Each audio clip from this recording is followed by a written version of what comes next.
دہشت گردی سے کیسے لڑنا ہے، اس اہم ترین مسئلے پر وفاق اور صوبہ خیبر پختونخوا جو ہیں ایک دوسرے کے آمنے سامنے آ گئے ہیں۔ وفاقی وزیر مملکت طلال چودھری نے وزیر اعلیٰ سہیل آفریدی کو نابالغ اور بچگانہ سوچ کا فرد قرار دے دیا۔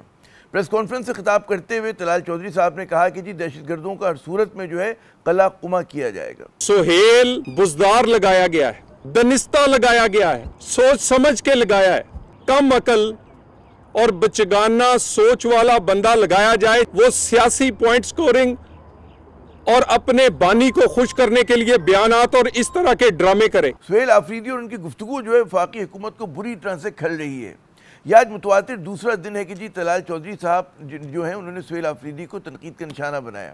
اس سے پہلے وزیر اطلاعات سے لے کر وزیر دفاع اور نون لیگ کے کئی اہم رہنما جو ہیں سہیل آفریدی کو وزیر اعلیٰ بنائے جانے پر برہم نظر آئے، اور بعض نے تو یہ دعویٰ بھی کیا تھا کہ انہیں وزیر اعلیٰ نہیں بننے دیں گے، لیکن وفاقی حکومت جو ہے وہ سہیل آفریدی کو وزیر اعلیٰ بننے سے نہ روک سکی، اور اب وفاق اور صوبے کی جو درمیان ہے محض آرائی بڑھتی نظر آپ کو آ رہی ہے۔ گزشتہ روز وزیر اعلیٰ سہیل آفریدی صاحب نے یہ بڑا الزام لگایا کہ ان کے صوبے میں دہشت گردی کی واپسی جو ہے وفاقی حکومت کی غلط پالیسی کی وجہ سے ہوئی ہے۔ انہوں نے یہ بھی کہا، بلکہ شکایتاً کہا کہ وفاق جو ہے خیبر پختونخوا کو دہشت گردی کے خلاف لڑی جانے والی جنگ کے جو ہے فنڈ سمیت دیگر آئینی حقوق نہیں دے رہا۔ انہوں نے وفاق کی طرف سے پرانی بلٹ پروف گاڑیاں واپس کر کے بھی جو ہے وفاقی وزراء کو کافی ناراض کیا ہے۔ بلٹ پروف گاڑیاں جو آؤٹ ڈیٹڈ تھی اور ایکسپائر ہو چکی تھی، پرسوں انٹیریئر منسٹر صاحب نے جو ہیں وہ ہماری پولیس کے لیے تحفے میں دی ہیں۔ فیصلہ کر دیا ہے کہ ان کو یہ ہم واپس کریں گے انشاءاللہ تعالی۔ خیبر پختونخوا کی پالیسی خیبر پختونخوا کی عوام اور خیبر پختونخوا کی حکومت طے کرے گی، کوئی بند قبروں کے فیصلے ہم نہیں مانیں گے انشاءاللہ تعالی۔ تحریک انصاف نے وفاق کی دہشت گردی کے خلاف حکمت عملی پر جو ہے پہلی مرتبہ تنقید نہیں کی، اور تحریک انصاف ہی نہیں بلکہ ملک کی کئی دیگر حزب اختلاف کی اہم جماعتیں جو ہیں ان کو شہباز حکومت کی حکمت عملی پر تحفظات ہیں، اعتراضات ہیں، جو دہشت گردی کے خلاف لڑی جانے والی جنگ کے لیے کوئی ایک نیک شگون نہیں ہے۔ آخر دہشت گردی جیسے اہم ترین معاملے پر قومی اتفاق رائے کیوں نہیں؟ اس معاملے پر اتفاق رائے پیدا کرنے اور اعتماد سازی کے لیے کیا حکومت نے تحریک انصاف، اس کی صوبائی حکومت اور دیگر جماعتوں کے ساتھ مل بیٹھنے کی کوششیں کی بھی ہیں کہ نہیں؟ یہ بڑا اہم سوال ہے۔ یہ بھی اتنا ہی اہم سوال ہے کہ حکومت جو ہے وہ کیوں حکمت عملی پر اختلاف، جو کہتے ہیں جب کوئی اختلاف کرتا ہے تو اس کو دہشت گردوں کی حمایت تصور کرتی ہے۔ کے پی ایک اہم جو ہے اسٹیک ہولڈر ہے، اس معاملے پر وہاں کے نمائندوں کی رائے کو اہمیت کیوں نہیں اور ان کے تحفظات کیوں دور نہیں کیے جا رہے؟ یہ بھی بڑا اہم سوال ہے۔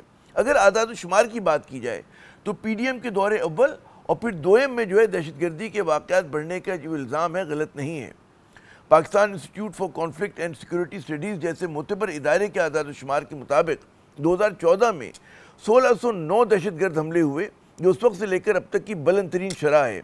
ان حملوں میں کل 2552 افراد جو ہیں ہلاک ہوئے، اس میں سیکورٹی فورسز کے لوگ بھی تھے اور دہشت گرد بھی تھے۔ ان حملوں میں کل 2552 افراد ہلاک ہوئے، ان میں 688 دہشت گرد اور 593 جو ہیں سیکورٹی اہلکار شامل ہیں۔ اس کے بعد سے دہشت گردی کے واقعات میں 2019 تک جو ہے مسلسل کمی آئی۔ 2019 میں دہشت گردی کے واقعات گھٹ کر جو ہیں 159 رہ گئے تھے۔ 2020 میں دہشت گردی میں جو ہے 266 ہلاکتیں ہوئیں، جو گزشتہ 11 برس میں کم ترین شرح رہی، لیکن 2022 سے ہم دیکھتے ہیں کہ دہشت گردی کے واقعات میں تیزی سے اضافہ ہوا۔ 2022 میں 380 حملے ہوئے، جس میں 539 جو ہیں ہلاکتیں ہوئیں۔ 2023 میں اسی طرح 645 حملے ہوئے، 976 ہلاکتیں ہوئیں، جبکہ 2024 میں 908 حملے اور 1158 ہلاکتیں ہوئی ہیں۔ 2025 میں جو آپ پہلے 9 ماہ کی بات کریں، ستمبر کے آخر تک 796 حملے ہوئے، 1100 کہتے ہیں نا 67 لوگ جو ہیں اس میں ہلاک ہوئے۔ اکتوبر کا مہینہ ہم نے دیکھا بہت خونی رہا، بڑے دہشت گردی کے اس میں واقعات بھی ہوئے، اور اس کے نتیجے میں پھر پاکستان اور افغانستان یا افغان طالبان اور پاکستان جو ہیں ایک دوسرے کے سامنے جو ہے آ کے کھڑے ہو گئے۔ اس موضوع پر ہمارے پہلے مہمان ہیں خرم دستگیر خان صاحب، سابق وزیر دفاع۔ بہت بہت شکریہ خرم صاحب اپنا قیمتی وقت دینے کا۔ سب سے پہلے تو یہ بات سمجھائیے کہ جب حکمت عملی پہ کوئی اختلاف کرتا ہے تو اس کو کیوں کہا جاتا ہے کہ وہ دہشت گرد ہے یا دہشت گردوں کی حمایت کر رہا ہے؟ جمہوریت میں تو اتفاق رائے جو ہے، اختلاف رائے بھی ہوتا ہے، اتفاق رائے بھی ہوتا ہے۔ جناب جی، یہ اختلاف نہیں ہے۔ دہشت گردوں سے جب ہمیں لڑنا ہے تو نہ لڑنے کا اندیا اختلاف نہیں ہے، وہ بزدلانہ مصالحت ہے، جو کہ سابق وزیر اعلیٰ خیبر پختونخوا نے ہمیں دے دیا تھا۔ انہوں نے واضح کہا تھا کہ ہم دہشت گردوں سے نہیں لڑ سکتے، ہم تو ان سے بات کریں گے، اور انہوں نے اپنے اختیارات سے تجاوز بھی کیا اور کہا کہ وہ افغانستان سے براہ راست بات کرنا چاہتے ہیں، جو کہ کسی صوبائی حکومت کا استحقاق نہیں۔ لیکن اہم بات یہ ہے کہ دہشت گردی سے لڑنے کا کیس وفاق کا نہیں ہے، وہ اصل میں تو خیبر پختونخوا کا ہے، جہاں پاکستانی سپاہیوں کی اور سویلینز کی جانیں جا رہی ہیں، جہاں 12 اضلاع میں صوبائی حکومت کی رٹ نہیں ہے۔ آپ نے جو اعداد و شمار بتائے ہیں اس میں زیادہ جو غالب تعداد ہے وہ خیبر پختونخوا میں رہنے والوں کی ہے۔ تو کیس تو انہوں نے لڑنا ہے کہ جناب وفاق سے انہوں نے جو ہے وہ استفسار کرنا ہے کہ جناب ہماری جنگ ہے، آپ ہمارے ساتھ لڑیں گے کہ نہیں لڑیں گے۔ تو یہ وفاق کا کیس نہیں ہے، یہ تو خیبر پختونخوا کا کیس ہے۔ لیکن جس کا کیس ہے وہ اس سے لڑنے سے معذرت کر رہا ہے، پیچھے ہٹ رہا ہے، بزدلانہ مصالحت کر رہا ہے، تو یہ آپ اسے اختلاف ہم یہ نہیں کہہ سکتے۔ ہم یہ ضرور کہہ سکتے ہیں کہ وہ سمجھتے ہیں کہ جو دہشت گرد ہیں ان کے ساتھ تمام تر سابق تجربے کے برعکس، کیونکہ 13 سال سے ان کی حکومت ہے، اب وہ یہ بھی نہیں کہہ سکتے کہ ہم نئے آئے ہیں حکومت میں، تو ان کا یہ کہنا کہ جی ہم تو یہ جنگ نہیں لڑیں گے اور ہم گفتگو کریں گے۔ ہم دیکھ ہی چکے ہیں کہ کتنی دفعہ دہشت گردوں سے مذاکرات ہوئے اور ان کے نتیجے کیا آئے، ہمیشہ پاکستانیوں کا خون ہی ناحق بہا ہے۔ اچھا، ایک زمانے میں مطلب ہے کہ being a senior most parliamentarian آپ ہیں، جب نواز شریف صاحب کے اس سے پچھلے والے دور حکومت میں جو ہے بڑا ایک سوال تھا آپریشن ضرب سے پہلے، تو اس وقت جو تھی مجھے یاد ہے کہ جو سویلین قیادت تھی اتنا کین نہیں تھی کہ جو ہے آپریشن کیا جائے، اسی طرح کا ان کے اندر بھی ڈبل مائنڈڈ تھے۔ مجھے یاد ہے کہ آپ کے جو اس وقت کے وزیر داخلہ ہوا کرتے تھے چودھری نثار صاحب، انہوں نے پارلیمنٹ میں کھڑے ہو کے کہا تھا کہ اس معاملے کے اوپر کی تحفظات کا اظہار کیا تھا، پھر فوج نے پہل کاری کی and then everybody came on board. یہ بھی حصہ ہے، تو سیاسی جماعتیں عموماً جو ہے وہ 2 pronged اسٹریٹجی جو ہے اپناتی ہیں کہ جی بات بھی کریں گے۔ تو اس معاملے پہ اگر پی ٹی آئی بھی وہی کر رہی ہے جو کہ ماضی میں ہو چکا ہے، تو اس میں مطلب ہے یہ کہہ دینا کہ جی آپ دہشت گردوں کو پروموٹ کر رہے ہیں یا ان کے ساتھی ہے، تو ذرا سا وہ نہیں ہو گیا، زیادہ بات نہیں ہو گئی اس کے اوپر؟ عامر شاہ صاحب، کیا ہم نے ماضی سے کوئی سبق نہیں سیکھنا؟ 80,000 پاکستانیوں کو شہید کروا کر اگر ابھی بھی ہمارے ذہن میں ابہام ہے تو میں اس کو ابہام نہیں کہوں گا، میں اس کو بزدلانہ مصالحت کہوں گا۔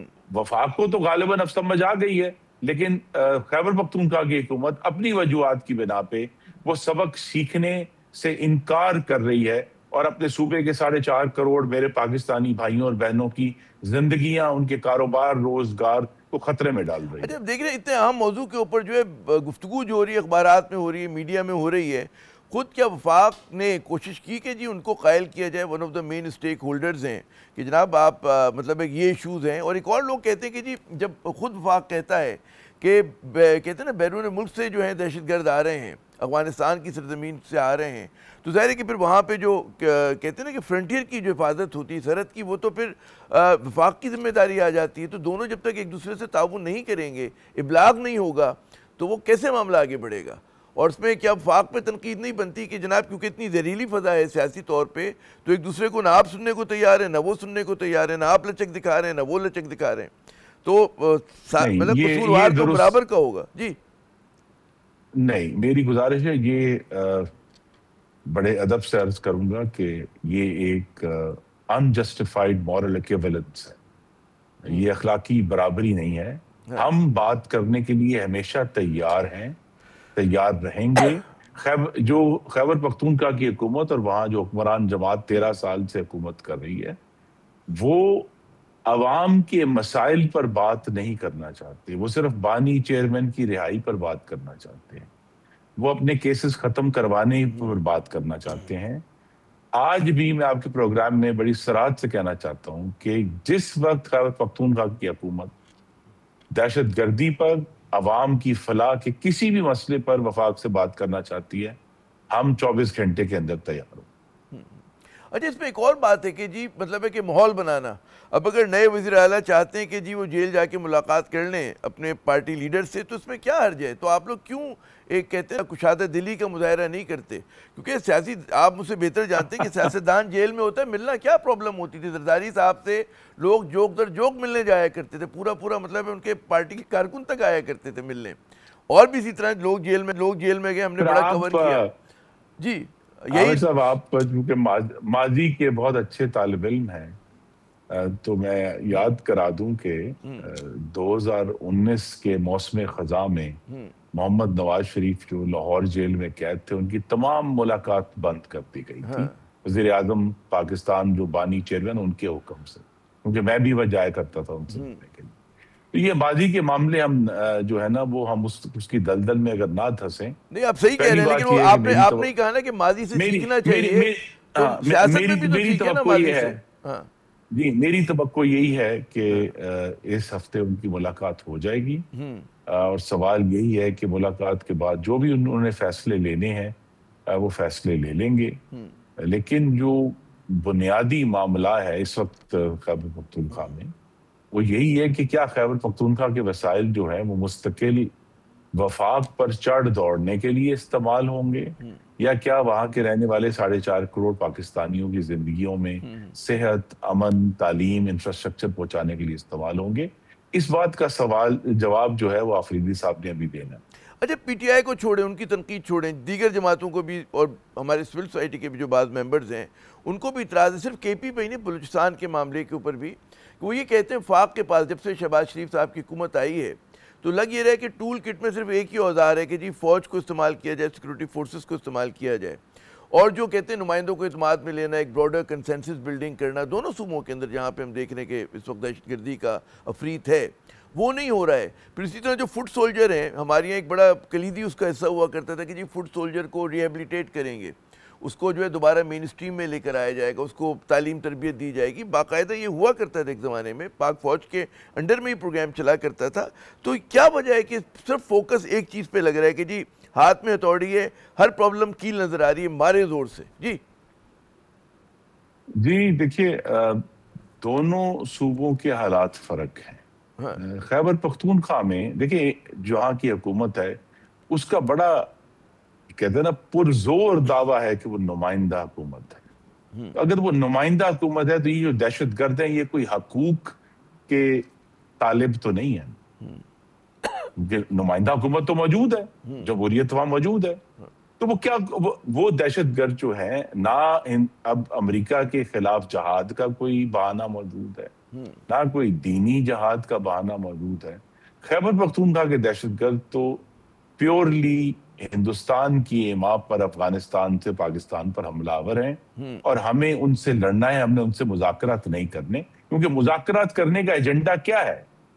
آپ ان سے کیا بات کرنی ہے؟ کنسیڈ نہیں کر سکتی ریاست. بالکل ان کے پاس تو کوئی سیاسی ایجنڈا نہیں ہے. بلوچستان میں کچھ حالات فرق ہیں اور اس میں وہاں پہلے بھی کوشش کی گئی. ماضی میں تو نیشنلسٹ کی حکومت ہم نے بنا دی 2013 سے 16 تک، لیکن اس کے بھی جو ہے وہ نتائج ہمیں خاطر خواہ نہیں ملے. لیکن بلوچستان میں ابھی بھی واضح گنجائش موجود ہے. جی آپ نے بڑی اہم بات کی کہ جی واقعی نون لیگ کو یہ کریڈٹ جاتا ہے کہ ایک نیشنلسٹ گورنمنٹ بنائی تھی، ڈاکٹر مالک بلوچ اس کو جو ہے لیڈ کر رہے تھے. اب کیا وجہ ہے کہ اور مطلب ہے کہ ان لوگوں کو بھی بالکل ایک طرح سے کہتے ہیں نا کارنر ہو گئے، وہ چاہتے ہیں کہ جی نواز شریف صاحب جا کے وزٹ کریں، وفاق زیادہ توجہ دے تاکہ کنسنسس ہو. اختر مینگل جو ہے ان کو اسی طرح جو ہے بہت زیادہ ناراض کر دیا گیا ہے. تو کیا معاملہ ہے کہ وہاں پہ جو وہ پرو فیڈریشن نیشنلسٹ فورسز ہیں وہ تک جو ہے سائیڈ لائن ہو چکی ہیں اور وہاں پہ بھی وہ کہتے ہیں کہ جی الیکشن صحیح نہیں ہوئے، ہمارے ساتھ جو ہے جو اصل نمائندے تھے وہ نہیں آئے گئے، ان کو روکا گیا. تو یہ تمام الزامات وہی لوگ ہیں جو کل تک آپ کے تحادی تھے، آج بھی ہیں، بلکہ مالک صاحب تو آج بھی آپ کے تحادی ہیں.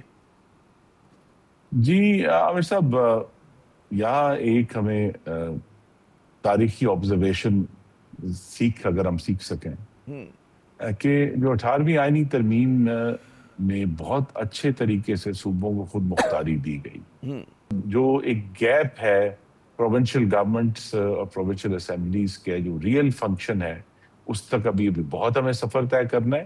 اور یہ جو فوکس ہے کہ ہم جو لوگ تو بندوق اٹھا کر ہمارے اوپر حملہ آور ہیں ان کے خلاف تو آپریشن ہوگا، جو بندوق رکھنے کے خواہاں ہیں اور پاکستان کے آئین کے اندر رہ کر اپنے حقوق کی جدوجہد کرنا چاہتے ہیں ان کے ساتھ ہم بالکل بات کریں گے، مذاکرات کریں گے. دو اور اہم سوال میں چاہوں گا کہ ذرا مختصر جواب. آپ کیا سمجھتے ہیں کیا افغانستان سے جنگ سے بچا جا سکتا تھا کہ انیویٹیبل تھی؟ کیونکہ اب تک جو پاکستان نے کیا وہاں پہ پولیٹکس، جو ہمارا موقف رہا، اس کی نفی ہوتی ہوئی نظر آئی ہے. جی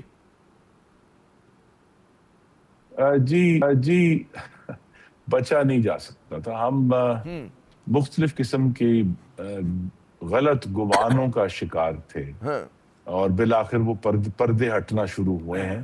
ہمیں گمان تھا کہ شاید کہیں نہ کہیں ایک سانجھی زبان ہے، سانجھی ثقافت ہے، سانجھا دین ہے، لیکن یہ بات واضح ہوئی ہے کہ وہ ایک فرق ملک ہے اور ہمیں اس کے ایک ہمارا ہمسایہ ہے، وہاں بہت ساری قدریں مشترک بھی ہیں، لیکن ہمیں اس کے ساتھ اسی طرح ڈیل کرنا ہے جس طرح آپ کسی دوسرے ملک کے ساتھ ڈیل کرتے ہیں. اور اس میں جو ان کی خواہش ہے کہ جو پاکستان اور افغانستان کی جو سرحد ہے وہ ہمیشہ نرم رہے اور اس پر کوئی روک ٹوک نہ ہو، وہ بھی ممکن نہیں ہے. تیسری بات یہ ہے کہ اصل جو جنگ ہے، اب چاہے اس کے افغانستان نظر آ رہا ہے کہ ہم اس کے ساتھ برسر پیکار ہوئے پچھلے ہفتے، اصل جنگ تو ہندوستان سے ہی ہو رہی. ہندوستان اب مغرب سے ہمارے اوپر حملہ آور ہے. میں پھر کہوں گا کہ آپ ذرا غور کیجئے نا کہ یہ دہشت گرد ہیں، ان کے پاس کیا موٹیویشن ہے پاکستان کے اوپر حملہ آور ہونے کی؟ ان کے پاس کوئی موٹیویشن نہیں ہے سیاسی، صرف یہ ہے کہ ان کو ایک فنڈنگ ہو رہی ہے، ان کو وہاں ایک ریفیوج اور پناہ گاہ بھی موجود ہے، اور وہ ہندوستان کی ایما اور فنڈنگ پر ہمارے اوپر حملہ آور ہیں. کچھ لوگ جو اس کو شک کرتے تھے اس ہفتے وہ شک بھی دور ہو گیا جب تو آپ سمجھتے کہ جو نئی دلی اور کابل کا نیکسس بحال ہو گیا، یا ابھی بھی کچھ گنجائش ہے کہ مطلب ہے جو ہمیشہ پاکستان نے کوشش کی وہ نیکسس نہ بن سکے اور بھی ہمارا ایک دوست جو ہے مغرب میں بیٹھا ہوا ہو، ہماری سرحدیں محفوظ ہوں؟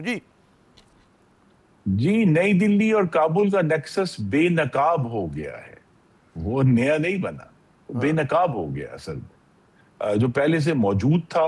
اور ہماری یہ شاید ایک ہمیں گمان تھا کہ طالبان کے ساتھ نئی دلی کے تعلقات تاریخی طور پر اچھے نہیں رہے، لیکن اور حامد کرزئی کی حکومت تک اور پھر اس کے بعد اشرف غنی کی حکومت تک تو ہندوستان کے بہت اچھے تعلقات تھے اور ان کے بہت گہرے اثر تھا. پاکستان نے تو جبھی تو انویسٹ کیا تھا افغان طالبان پہ کہ غالباً وہ تعلقات نہ رہے. وہ ہماری سرمایہ کاری جو ہے وہ ضائع ہو گئی، کارگر ثابت نہیں ہوئی. اور وہ جو تاریخی نیکسس تھا افغانستان اور ہندوستان کا، وہ دوبارہ نئی شکل میں سامنے آیا ہے. اور بہت سارے لوگ جو اس کے اوپر سوال بھی اٹھاتے تھے ان کو جواب مل گیا جب افغان وزیر خارجہ نے نئی دلی میں 9 دن گزارے ہیں اور محبت. یہ بڑا اہم موضوع ہے خرم صاحب، اس پہ مزید تفصیل سے کبھی صرف افغانستان اور اس کے اوپر ہم بات کریں. بہت بہت شکریہ جناب خرم دستگیر صاحب، آپ نے اپنا قیمتی وقت دیا. ناظرین یہاں پہ ہم ایک وقفہ لیتے ہیں، ہمارے ساتھ.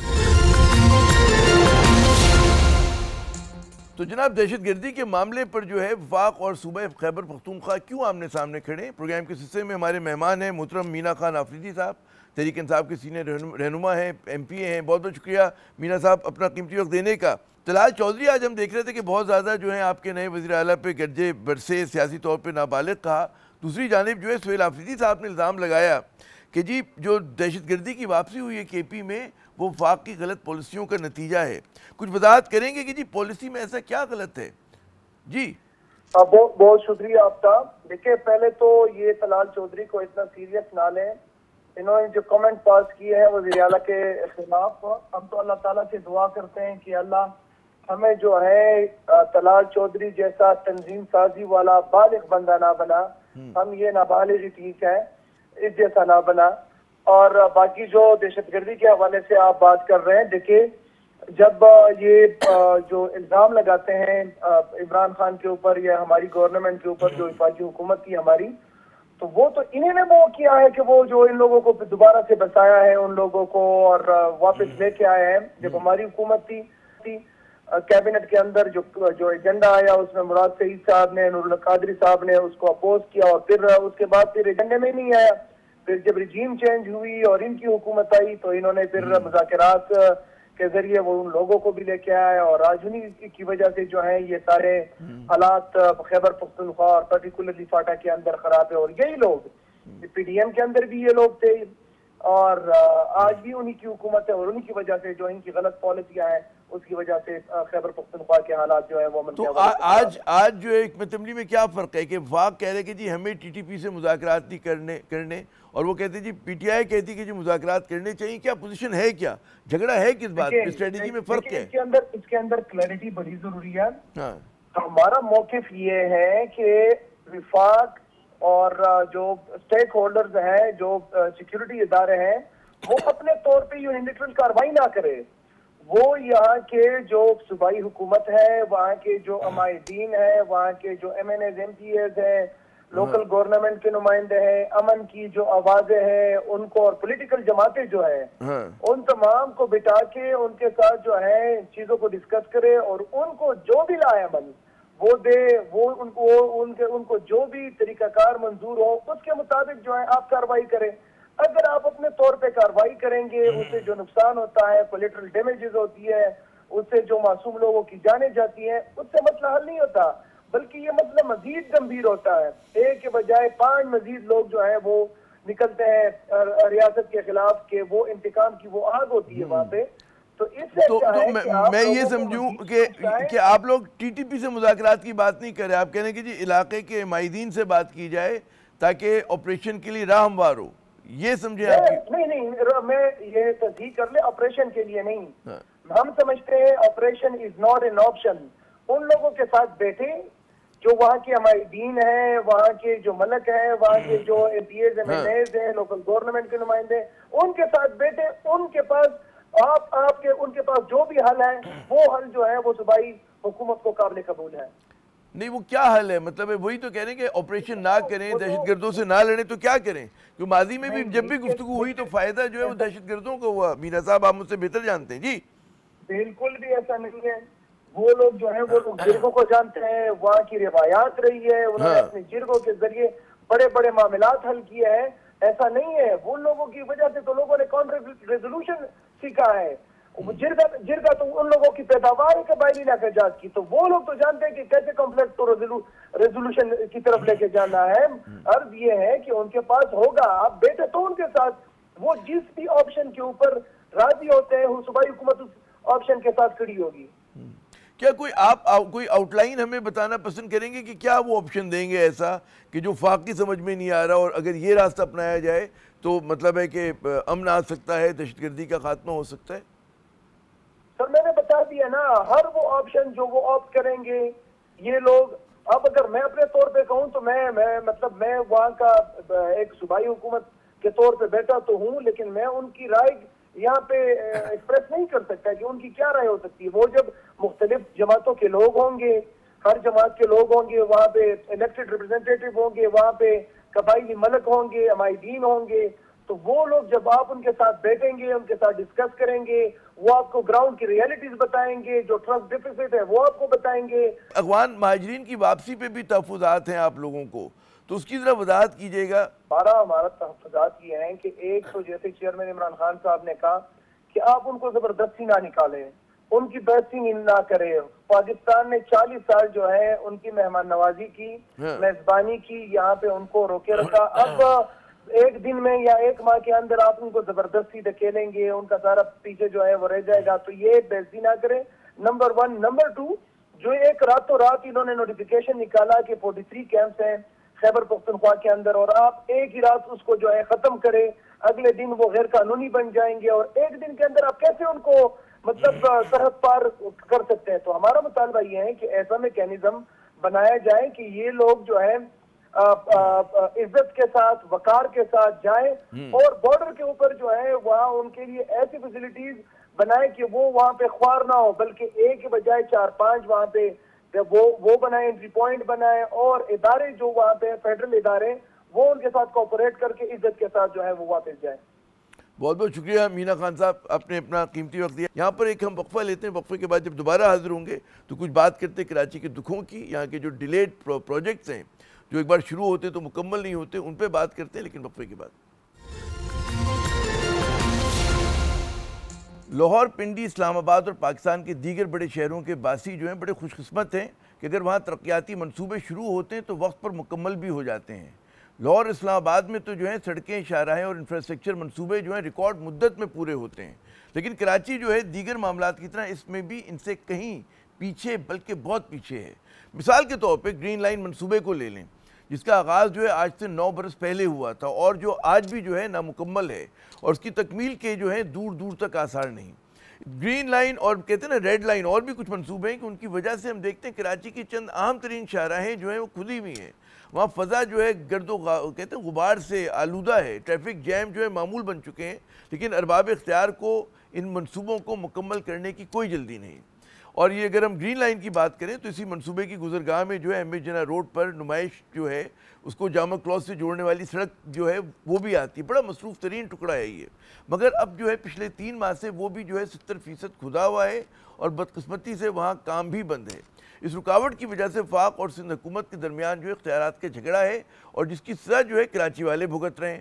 وفاق نے 6 ارب روپے کی فنڈنگ سے اپنی کمپنی PIDCL کے ذریعے جو ہے 3 ماہ پہلے گرین لائن کے جو ہے 1.8 کلومیٹر ایکسٹینشن کی کھدائی شروع کی۔ ویسے یہ کام بھی جو ہے خدا کر کے 9 سال بعد شروع ہوا تھا، مگر اس کے خلاف جو ہے میئر کراچی مرتضیٰ وہاب صاحب اور پھر پوری سندھ حکومت جو ہے میدان میں آ گئے۔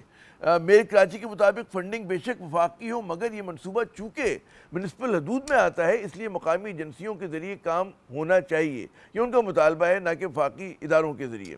میئر کا یہ بھی کہنا ہے کہ جی وفاق نے کام شروع کرنے سے پہلے میونسپل اتھارٹیز سے اجازت نہیں لی، NOC نہیں لیا۔ شہر میں کام ہوتا ہے وہ لوکلی ہونا چاہیے۔ PIDCL کی جانب سے یہ خط آیا KMC کو، تو یہ نہیں ہو سکتا کہ 2017 کی NOC کو آپ 2025 میں یوز کر رہے ہیں، اس بیسس کے اوپر تو میرے خیال میں 2035 تک بھی یہ شاید پروجیکٹ کمپلیٹ نہ ہو۔ PIDCL کو یہ کہا ہے یہ کام جو ہے اس کے اندر لوکل انپٹ لازمی ہے۔ PIDCL کے مطابق ان کے پاس جو ہے 2017 سے NOC موجود ہے اور مزید تاخیر سے منصوبے کی لاگت میں اضافہ ہو جائے گا۔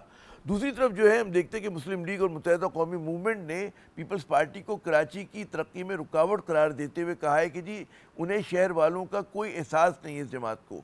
میئر کراچی نے ایک زبردستی جواز گڑھا کہ اس منصوبے کی NOC نہیں لی گئی، اس لیے اس منصوبے پر کام کو روک دیا گیا۔ ان کو اللہ تعالیٰ نے یہ توفیق ہی نہیں دی کہ ان کے ہاتھ سے کراچی کہ لوگوں، عوام اور شہریوں کے ریلیف کا کوئی کام ہو جائے۔ تو جناب کراچی کب تک اس سیاست کی سزا بھگتتا رہے گا؟ بات کرنے کے لیے ہمارے ساتھ موجود ہیں سندھ میں وفاق کے ترجمان بیرسٹر راجہ خلیق الزمان انصاری صاحب۔ بہت بہت شکریہ انصاری صاحب اپنا قیمتی وقت دینے کا۔ میئر کراچی کے ساتھ جو ہے گرین لائن کا جو ایشو ہے اس کا مسئلہ حل ہونے کی کوئی توقع ہے؟ وفاق کا منصوبہ اور اتنا تعطل کا شکار کیا وجہ ہے؟ جی بہت شکریہ آپ کا۔ آپ کے یہ علم میں ہوگا کہ یہ جو گرین لائن کا منصوبہ ہے یہ بنیادی طور پہ سرجانی ٹاؤن سے لے کر نمائش تک ورکنگ ہے۔ 80 بسز ڈیلی 80,000 کے قریب مسافروں کو یہ ڈیلی جو ہے وہ سہولت پرووائڈ کر رہے ہیں اور وہ فنکشنل چل رہا ہے۔ اب اس میں جو دوسرا حصہ تھا اس کا کامن کوریڈور کا، جس میں نمائش جو رنگی خود کامن کوریڈور میں شامل تھی، لیکن 3 اسٹیشنز جو ہیں وہ رہتے تھے۔ اس کو ہم 1.8 کلومیٹر جو ہے وہ ابھی ہم نے حال ہی میں اس کا کام سٹارٹ کیا۔ اس میں ڈیلے بیسیکلی اس لیے ہوا تھا کہ جو ایم اے جناح روڈ کی کنڈیشنز ہیں، پھر شفٹنگ آف سروسز ہے، الحمدللہ تمام ریزرویشن سندھ حکومت کی ہوں یا میئر کراچی کی ہوں وہ ریزرویشنز دور ہوئی ہیں، اور PM آفس میں ایک ہائی لیول میٹنگ ہوئی ہے اس سلسلے میں، جس میں یہ فیصلہ کیا گیا ہے کہ جو کچھ میئر کراچی کی طرف سے آبجیکشنز تھیں وہ ہم ریزالو کریں گے، اس کو دور کریں گے، اور جو کام انہوں نے بولے ہیں جس میں دونوں طرف کے روڈز ہیں، فٹ پاتھس ہیں، ڈرینیج سسٹم ہے اور سیوریج لائنز ہیں، اور رین کا جو جب بارش ہوتی ہے اس کا جو پانی ہے اس کی ڈرینیج کے حوالے سے کام ہیں، اسٹریٹ لائٹس ہیں، سیکیورٹی ہے، جو انڈر گراؤنڈ یوٹیلیٹی لائنز ہیں۔ یہ سمجھے کہ میئر نے جو اعتراضات کیے تھے وہ درست ہے، آپ لوگوں نے پہلے فیکٹر ان نہیں کیا ہوتا ان چیزوں کو؟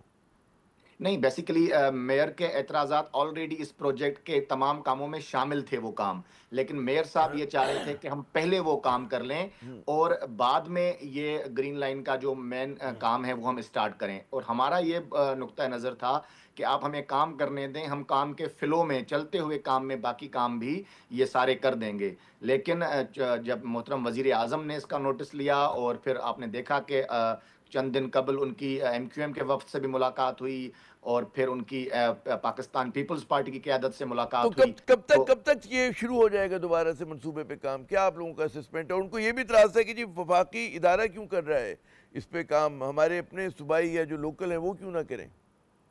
نہیں، وہ اعتراض تو دیکھیں اس کی لاجک نہیں بنتی تھی، کیونکہ یہ مکمل طور پہ فیڈرل گورنمنٹ فنڈڈ پروجیکٹ تھا، اور فیڈرل گورنمنٹ نے یہ ہمیشہ جو اس کا پہلا فیز بھی تھا جب ہم اس کو لے کے آئے سرجانی سے اپنا گرو مندر تک، وہ بھی فیڈرل گورنمنٹ نے کام کیا تھا، اور اس کو پھر گرو مندر سے لے کر تک جب ہم نے بنایا تو وہ بھی فیڈرل گورنمنٹ نے بنایا، تو اب اس کو کمپلیٹ بھی فیڈرل گورنمنٹ کرے گی۔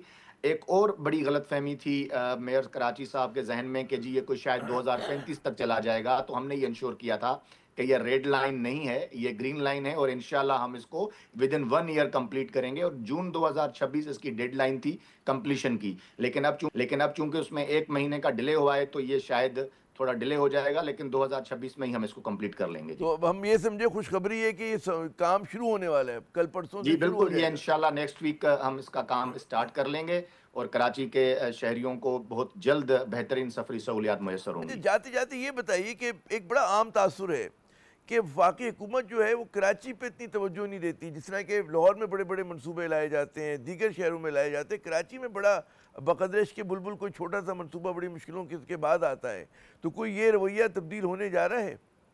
نہیں جی، یہ آپ نے خود ہی کہا کہ یہ ایک ایسے ہی لوگ بول دیتے ہیں، بیسیکلی ایسا ہے نہیں۔ میں نے تاثر کی بات کی، اور واقعی وہ کراچی کی حالت سے نظر تو یہی آتا ہے۔ میں کروں نظر اٹھا کے دیکھیں تو لیاری ایکسپریس وے آپ کو نظر آئے گا، وفاق کے پیسے اس میں شامل ہیں، آپ نظر اٹھا کے دیکھیں تو K4 منصوبہ آپ کو نظر آئے گا، آلریڈی وفاق فنڈڈ پروجیکٹ ہے۔ اسی طرح گرین لائن ہم نے کمپلیٹ کیا، اور پھر ابھی آپ انشاءاللہ 31 اکتوبر کو دیکھیں گے کہ ہم کراچی کینٹ اسٹیشن، اس کو اسٹیٹ آف آرٹ ہم نے بلڈنگ میں تبدیل کیا ہے، اس کی ہسٹوریکل جو امپیکٹ ہے اور اس کا جو امپورٹنس ہے وہ بھی ہم نے برقرار رکھی ہے، لیکن ہم نے اس کو ایک 5 اسٹار ہوٹل میں اندر سے تبدیل کیا ہے، اس میں VIP ہالز ہیں، جیسے لاہور کو پہلے کیا آپ لوگوں نے، لاہور کی باری پہلے آتی ہے۔ میں وہی کہہ رہا ہوں کہ کراچی پیچھے رہ جاتا ہے، کراچی میں بعد میں نہیں، کراچی اب پیچھے نہیں رہے گا۔ محترم وزیر اعظم کا یہ ویژن ہے کہ ہم پورے پاکستان کو ایک نگاہ سے دیکھیں گے، اور اس میں کراچی بھی شامل ہے، اور بلکہ کراچی پہ تو وہ خاص طور پہ توجہ دے رہے ہیں، انہوں نے اپنی پوری ٹیم کو ہدایت جاری کی ہیں۔ آج کل آپ دیکھ رہے ہیں کہ ہمارے جو وزیر داخلہ ہیں وہ بھی کراچی میں بیٹھے ہوئے ہیں، اور ہم اپنے اتحادیوں سے بھی کانٹیکٹس میں ہیں، ہم سب، ہماری کوارڈینیشن بڑی بہتر ہو رہی ہے۔ سمجھتے ہیں کہ کراچی کے لیے اچھی خبر ہے۔ بہت بہت شکریہ انصاری صاحب، آپ نے ہمیں اپنا قیمتی وقت دیا۔ ناظرین، آپ نے تو ایک تو خبر ہے کہ بھئی گرین لائن پہ اگلے ہفتے سے کام شروع ہو جائے گا۔ اسی کے ساتھ عامر ضیاء کو اگلے پروگرام تک اجازت دیجیے گا۔ خدا حافظ۔